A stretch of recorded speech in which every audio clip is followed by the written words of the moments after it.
ইনি তো আমার বাড়িতে এসে সারপ্রাইজ দিয়েছিলেন, কিন্তু আমি তো দিতে পারিনি, মানে ওনার বাড়ি যেতে পারিনি, তাই জন্য আর কি উনি এসেছেন আমার বাড়িতে। লিপস্টিক পরছে, কিসের জন্য লিপস্টিক পরছিস তুই? কি সেলিব্রেট করবি?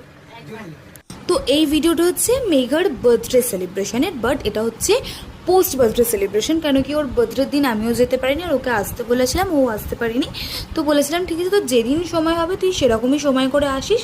তো মোটামুটি ওর বার্থডের 1 সপ্তাহ 10 দিন পরে এসেছিলো, আর আমি এরকম একটা ছোটোখাটো সেলিব্রেশনের আয়োজন করেছিলাম।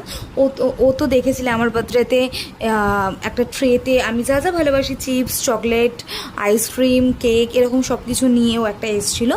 তো আমি ওরকম কিছু করতে পারিনি, আমি জাস্ট এনেছিলাম স্পেশালি হাজির রোলটা এনেছিলাম। ও যেহেতু অফিস থেকে আসছে, যাতে ওর রোলটা খেলে একটু পেটটা ভরে, সেটাও সেলিব্রেশনের পরে খেয়েছে। আমি ভেবেছিলাম ওটাও আগেই খাবে, ঠিক আছে। তো যাই হোক, আর কোল্ড ড্রিঙ্ক এনেছিলাম, লিটিল হার্ট এনেছিলাম, একটা ছোট্ট চকলেট এনেছিলাম, আর একটা ছোট্ট কেক এনেছিলাম। আর এই যে রেড কালারের ড্রেসটা, এটা দাদাই ওর জন্য কিনেছিল।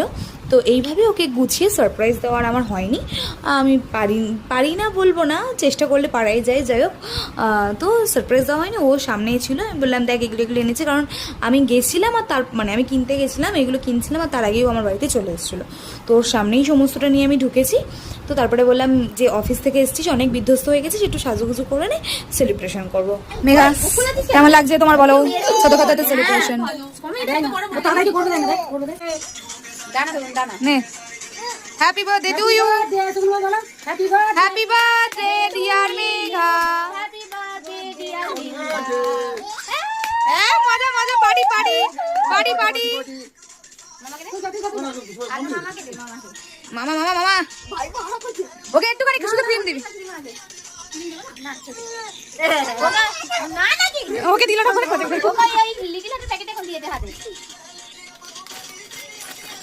বন্ধু, ওনা নেই বাটারস্কচ, কুশন দে, কুশন দে না, এবার এবার এবার, এ বাড়ি বাড়ি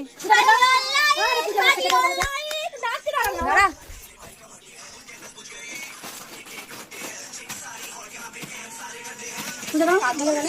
এনে এনে এটা বুঝাও তো পারো, ওটা লাগবে করো, কালিং করে দাও, কালিং করে দাও, বাবলে বাবলে বাবলে, হাই আগে না করে দাও, এই না কালিং না,